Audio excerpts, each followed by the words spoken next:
Okay, sixth grade, here we are, back tuck everlasting. We're going to do one chapter, and then you'll have a worksheet on 4, 5, and 6.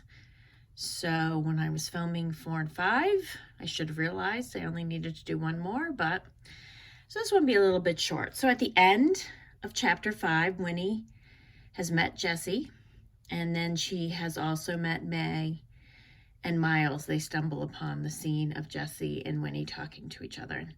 Here's once again Shirley. Bernie's on the chair. You can see it's a nice afternoon.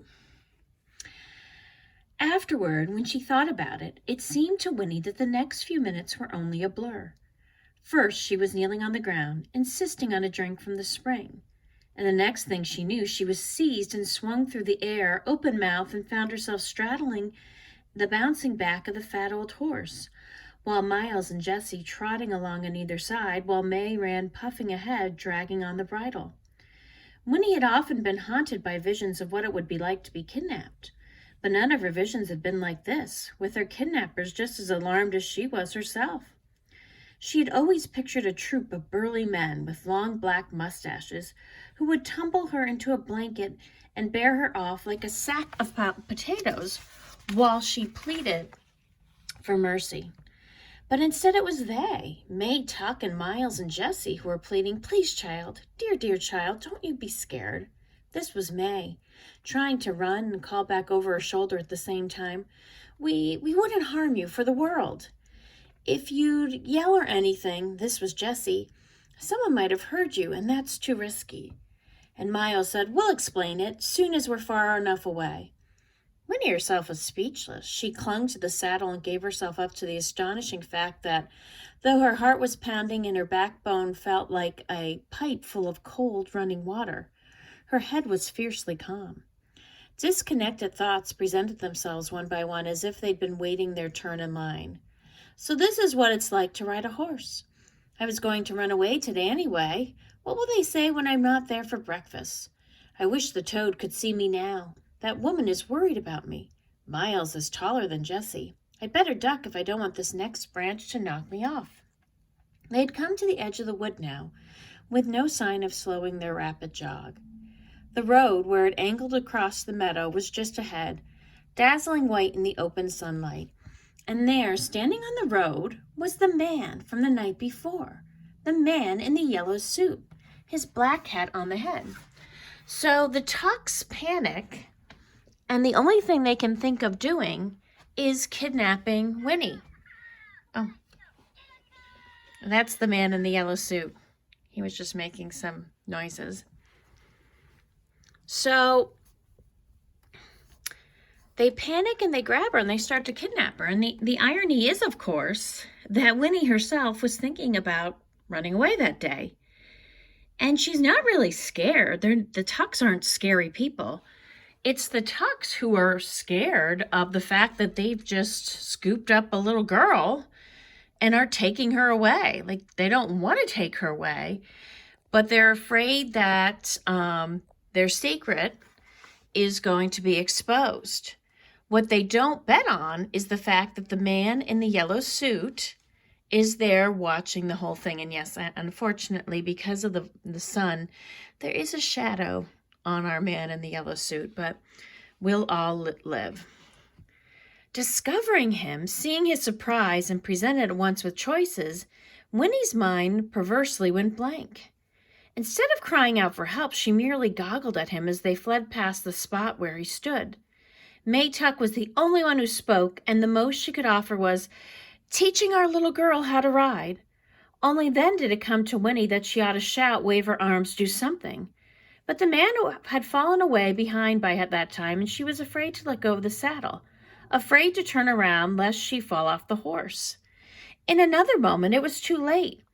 They had sped up the hill and down its other side, and the opportunity was lost. After another few minutes, the road led them to a place where, off to the left, a shallow stream looped near with willows and sheltering scrubby bushes. "Stop," cried May. "We'll stop here." Miles and Jessie grabbed at the horse's harness as he pulled up abruptly, nearly toppling Winnie off over his neck. Lift the poor child down, May gasped, her chest heaving. We'll go catch our breath by the water and try to put things straight before we go on. But the explanation, once they had stumbled to the banks of the stream, came hard. May seemed embarrassed, and Miles and Jessie fidgeted, glancing at their mother uneasily. No one knew how to begin. For her part, Winnie, now that the running was over, began to comprehend what was happening. And with the comprehension, her throat closed and her mouth went dry as paper. This was no vision. This was real. Strangers were taking her away. They might do anything. She might never see her mother again. And then, thinking of her mother, she saw herself as small, weak, and helpless, and she began to cry suddenly, crushed as much by outrage as by shock. So Winnie at first doesn't really react. I mean, she sees the man in the yellow suit, and the man in the yellow suit knows these people are not Winnie's family. You know, May says, we're just teaching my daughter how to ride a horse. And Winnie knows this man is aware of the fact that these people are not her brothers and her mother. But instead of her yelling and screaming for help, as of course when you're taught as a young child, if a stranger tries to grab you, you should yell and scream and let people know that these are not people, this is not a person you're supposed to be with. Winnie doesn't react. It isn't until they're farther away that she realizes she may never see her mother again. She may never be back in her house, and it's then that she cries. May Tuck's round face wrinkled in dismay. Dear Lord, don't cry. Please don't cry, child, she implored.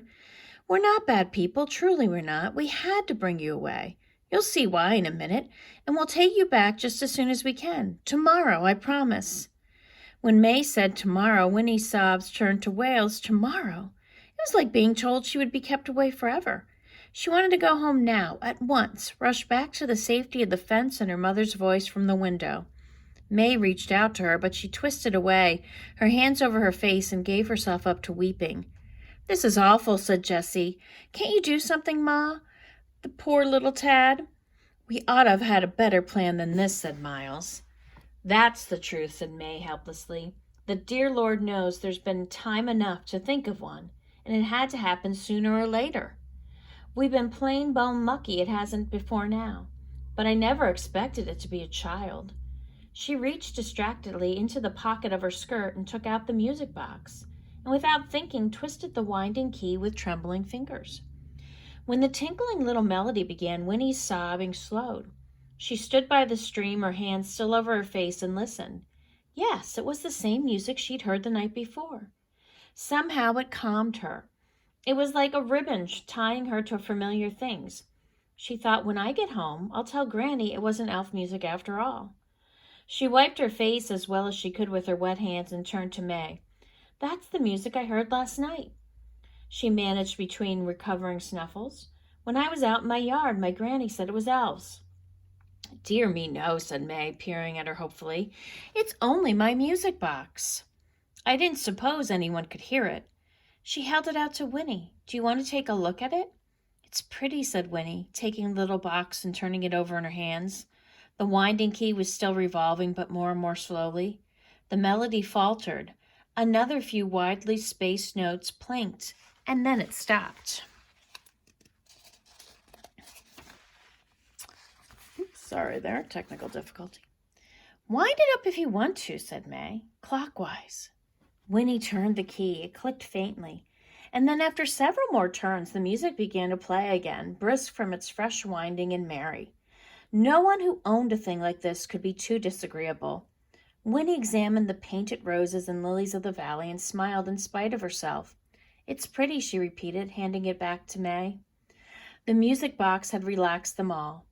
Miles dragged a handkerchief from a back pocket and mopped at his face, and May sank down heavily on a rock, pulling off the blue straw hat and fanning herself with it. Look here, Winnie Foster, said Jessie. We're friends, we really are. But you've got to help us. Come sit down, and we'll try to tell you why. So that's the end of chapter 6. And what's important is the Tucks didn't want to take Winnie. They have no plans to hurt Winnie. And they plan to let her go home, take her home tomorrow. They just need to explain to her what their situation is and why it is important that Winnie not share this information that she's about to learn with anybody. Now, of course, Winnie being 10, well, quite frankly, 10 or 15 or, 25 or, if somebody grabbed me and took me away, I'd be scared. So she's naturally frightened, but she also looks at them and the way they're acting, and then she hears the music box and she realizes they don't seem, like they're mean people. Now, granted, some people can be very nice and not turn out to be nice.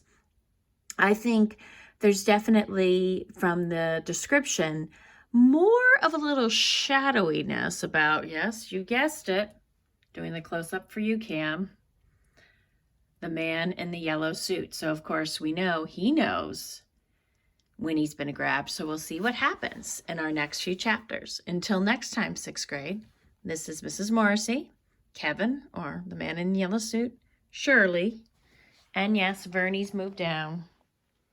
There we go.